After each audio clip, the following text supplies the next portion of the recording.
welcome back to my channel, and for those that are new, my name is Jennifer. Welcome. Today we're going to talk about the books I would love to read in the month of February, my pile of possibilities. I have a new nonfiction book for you for the month, the next book for the 12 books in 2026 that I want to read, as well as my next audiobook.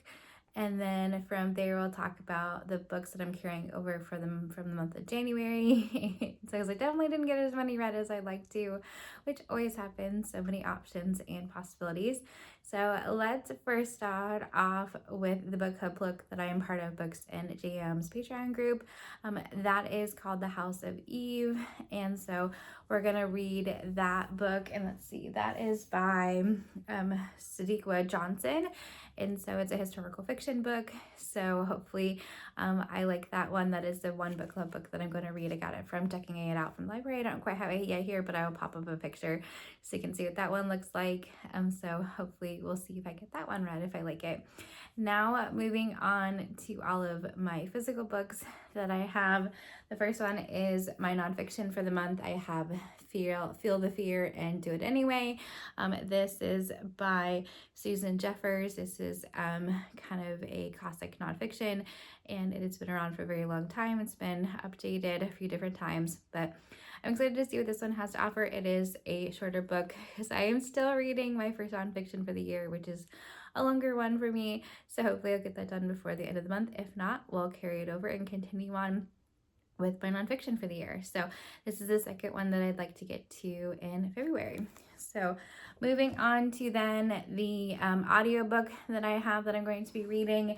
And so I am going to read The Keeper of Lost Cities Unlocked. It is book 8.5 by Shannon Messenger. And so I have to stay tuned for if and when I had finally finished audiobook number 8, Legacy. And so I'm excited to get to this one again. It's yet another really chunky one. And so it'll take me a while to listen to this one, but I also have the physical copies of the books. So I am really enjoying the series. And so I just will have a 9 and then 9.5 to get caught up before 10 comes out towards the end of the year. So let's go ahead. I won't spoil. There's a lot happens in this series, but I am really truly enjoying listening to the audiobooks of these. So I'd highly recommend them. There are Audible exclusives, unfortunately, but they are really well done if that is something that you're interested in reading or listening to. And so moving on to the 12 books in 2026, I haven't gotten to my first one yet, which is Adrift by Rob Boffard. So hopefully I have this one as an option for February as well. But then I wanted to include the one for February as well. So hopefully maybe I'll get to both of them soon. I did finish a book this last night. So I do need to start another one. So I'm either deciding between this one, Adrift, and the next one in a pile. So we'll see which one I decide to read. But I'll be carrying that one over into February. But I wanted to include it as options. And so then the February book that I picked for the 12 books in 2026 is The Bookbinder's Guide to Love, a Harlequin novel by Katherine Garbera.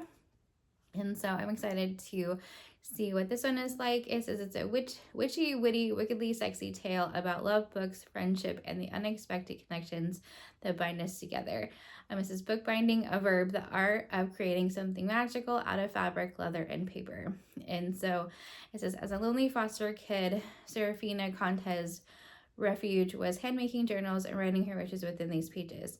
Now in the quirky new age store she shares with her two best friends, Sierra's intentions has paid off.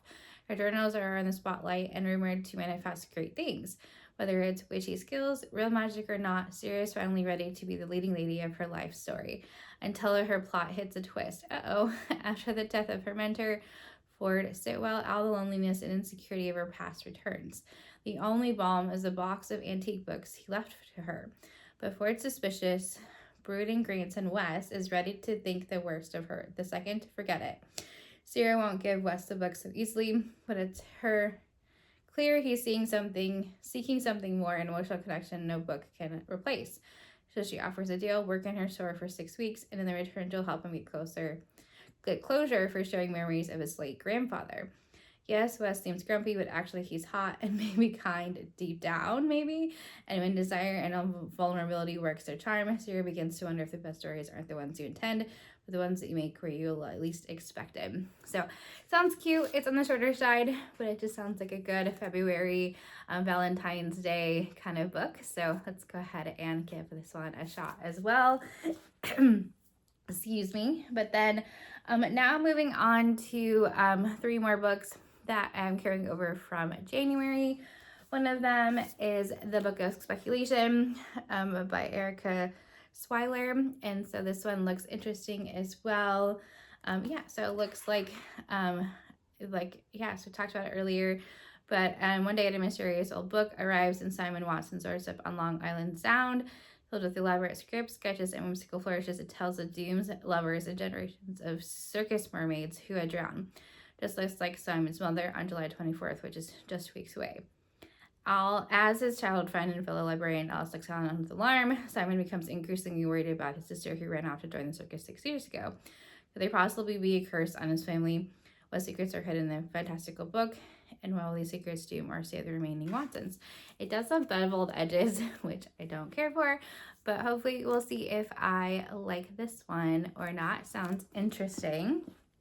And then the next one, continuing from January as an option, is The Return of Wyldcliff Heights by Goodman. We talked about this on a few different times, so I will spare you the details, but this is also an option. So again, lots of books to interest me most definitely.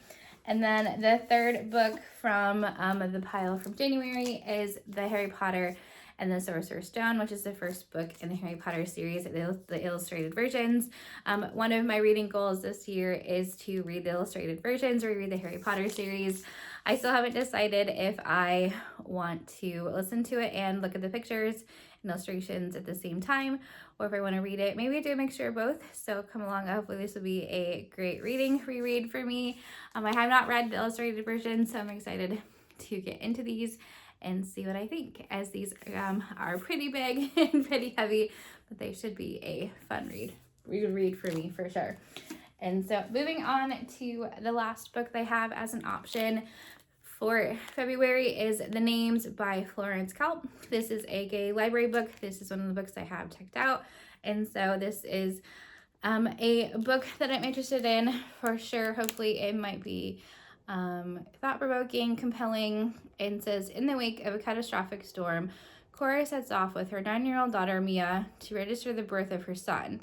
Her husband, Gordon, respected in the community, but a controlling presence at home, intends for her to follow a long-standing family tradition and name the baby after him. But when faced with the decision, Cora hesitates.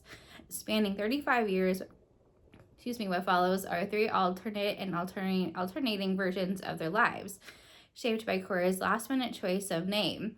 In richly layered prose, the names explore the painful ripple effects of domestic abuse, the messy ties to family, and the possibilities of autonomy and healing.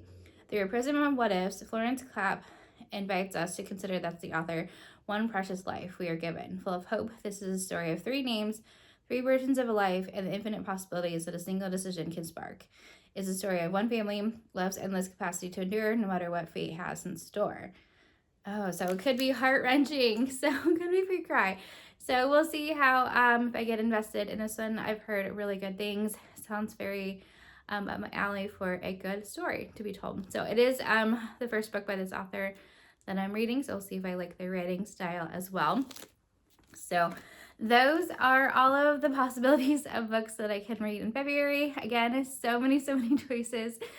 Please let me know in the comments one book you are excited to get to for the month of February.